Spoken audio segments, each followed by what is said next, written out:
नमस्कार, मैं आरबी सिंह यादव और आप देख रहे हैं मेरा YouTube channel RB Singh Yadav editor.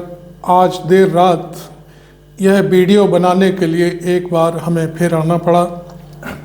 खबर बहुत बड़ी है और खबर दिखाना हमारा काम है।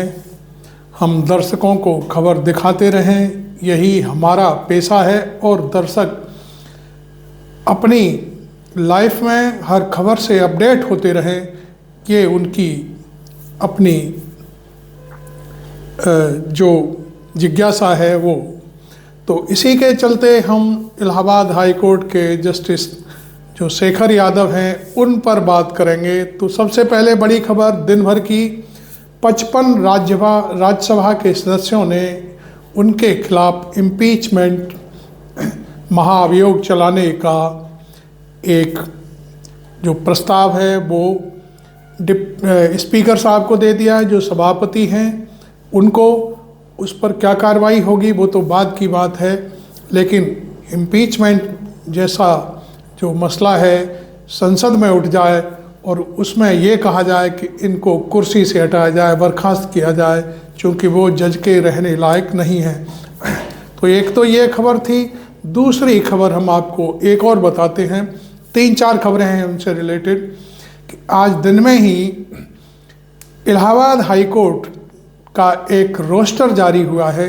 रोस्टर जो कहते हैं वो ये है कि कौन जज किस मुकदमे को देखेगा और कितने मुकदमे देखेगा, किस टाइप के मुकदमे देखेगा। ये एक रोस्टर जारी हुआ है जो 16 तारीख से जारी होगा, यह लागू होगा।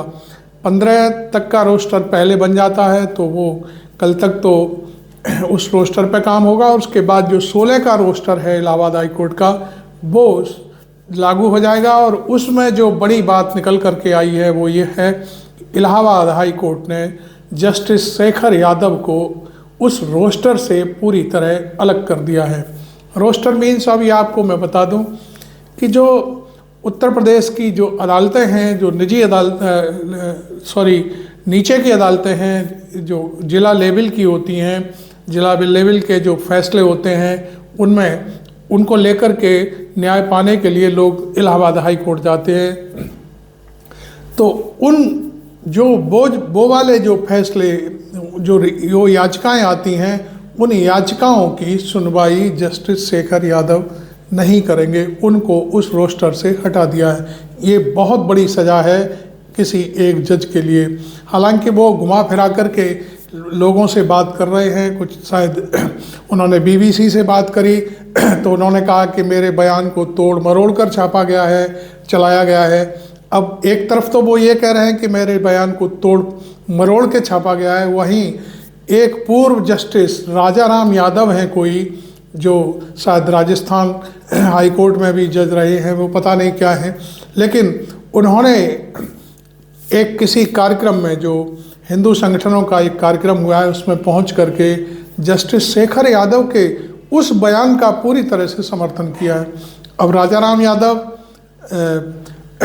वहाँ जो शेखर यादव का बयान है विश्व हिंदू परिषद का, उसका समर्थन कर रहे हैं, और जस्टिस शेखर यादव बीबीसी से कह रहे हैं कि उनके बयान को पूरी तरह से तोड़ मरोड़ करके रखा गया है।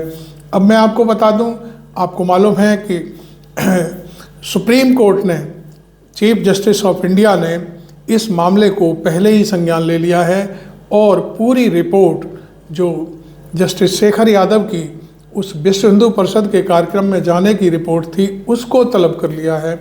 लेकिन इलाहाबाद हाई कोर्ट ने उस मामले को पूरी तरह से फिर संज्ञान लिया है और चीफ जस्टिस ऑफ इंडिया के जो की तरफ से जो प्रस्ताव आया है कि इनकी सारी गतिविधियों की जानकारी हमको दी जाए ऑन रिकॉर्ड, तो उसमें इलाहाबाद हाई कोर्ट ने पहले से पहले ही कार्रवाई करते हुए ये साफ कर दिया है कि अब जस्टिस शेखर यादव को हमने दंडित किया है और वो अब कोई मुकदमा नहीं देखेंगे।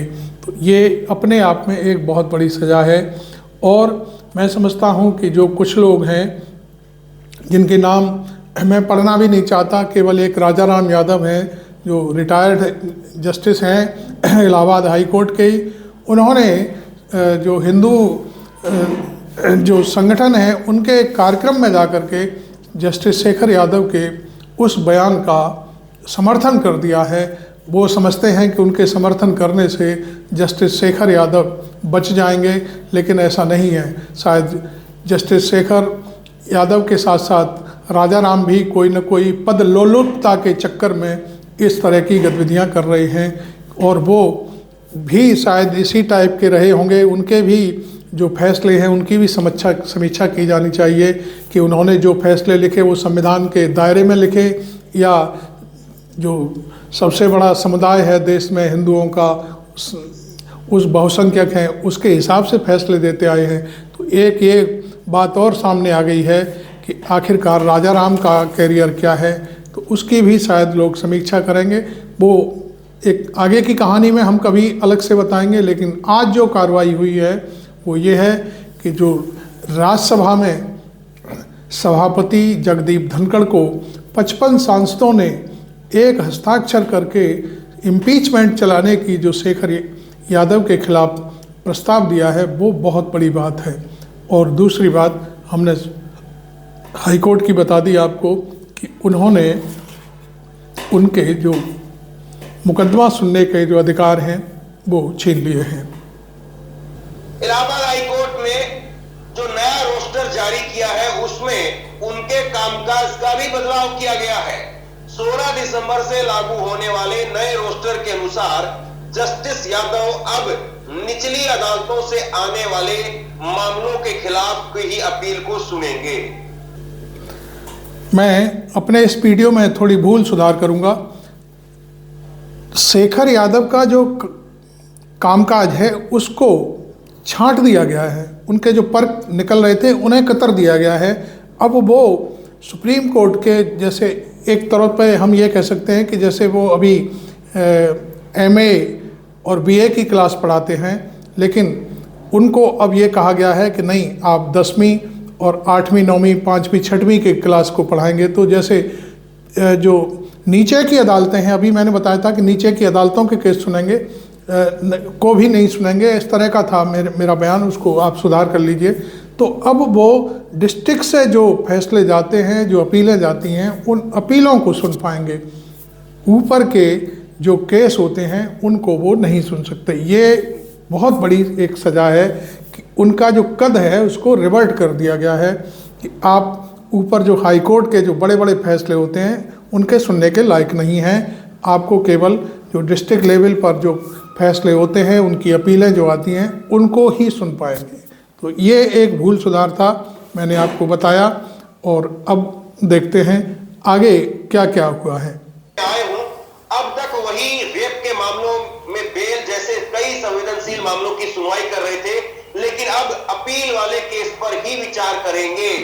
नए रोस्टर को लेकर के इलाहाबाद हाईकोर्ट ने कुछ नहीं कहा, लेकिन संवेदनशील मामलों से हटा करके उन्हें अपील वाले केसों में ही सुनवाई देने के मौके से सवाल उठ रहे हैं। रोस्टर में यह बदलाव तब किया गया जब सुप्रीम कोर्ट ने इलाहाबाद हाई कोर्ट से जस्टिस शेखर कुमार यादव के बारे में डिटेल मांगी। सांसदों ने हस्ताक्षर कर दिए हैं। अपने बयानों को लेकर के चर्चा में आए इलाहाबाद हाई कोर्ट के जस्टिस ABP न्यूज की एक खबर है। 55 विपक्षी सांसदों ने राज्यसभा सचिवालय में महाअभियोग प्रस्ताव दिया है। अब राज्यसभा चेयरमैन तय करेंगे कि इस महाअभियोग को स्वीकार करना है या नहीं करना है। समर्थन में उतरे पूर्व जज, हाईकोर्ट के पूर्व जज राजा राम यादव ने कहा कि बयान असंवैधानिक नहीं है।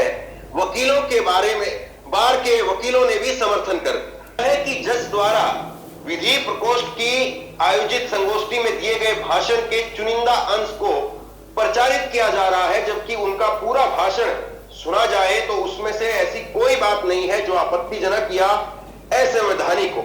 अधिवक्ताओं का कहना है कि जस्टिस यादव एक ईमानदार और हाईकोर्ट के लोकप्रिय जज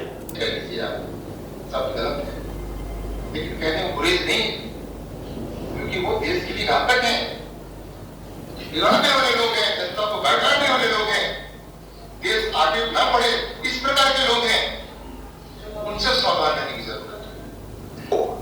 विनोद सिंह, ओम आनंद, अखिलेश कुमार, अमर सिंह, चरण सिंह, राहुल पांडे, आशुतोष त्रिपाठी,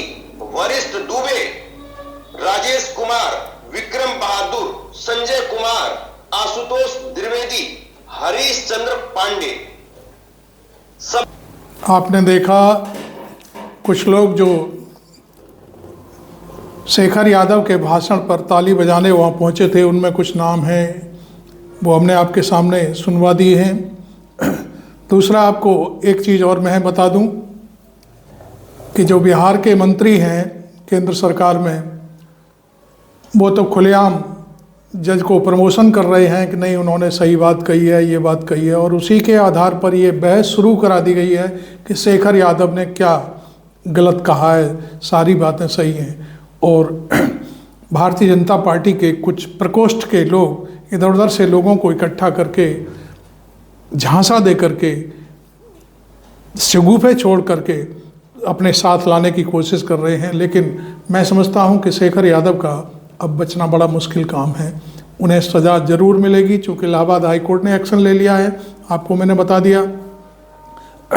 वो जो एक्शन हुआ है वो ये है कि 10 साल पुरान, वो 2010 से पहले के जितने भी जो अपीलें पड़ी हुई हैं लोकल कोर्ट की, जिला लेवल की कोर्ट की, उनको सुनेंगे, बाकी कोई मुकदमा नहीं सुन सकते। रेप वगैरह के केस अभी तक सुनते आ रहे थे लेकिन जमानत देने के, लेकिन अब शायद वो उनकी कहानी ख़त्म हो गई। अब ये सारी report Allahabad high court supreme court को भेजेगा। सुप्रीम कोर्ट वहाँ पर क्या संज्ञान लेता है, डबल प्रोसेसिंग चल रही है। सुप्रीम कोर्ट में अलग कहानी चल रही है और राज्यसभा में 55 सांसदों की जो प्रस्ताव है उसकी कहानी अलग चल रही है। तो अब मेरे हिसाब से शायद शेखर यादव का बचना मुश्किल है। आपको ये वीडियो कैसा लगा? चूँकि एक बड़ी खबर थी इसलिए मैंने सोचा कि भाई मैं अपने दर्शकों के बीच बांट दूँ इस खबर को, और अच्छी लगी हो तो आप इसको शेयर करें, अपने यारे प्यारे मित्रों को भेजें, सुनाएं, दिखाएं, और चैनल अभी तक सब्सक्राइब नहीं किया है तो इसे सब्सक्राइब जरूर कर लें। Thank you very much. मैं आरबी सिंह यादव।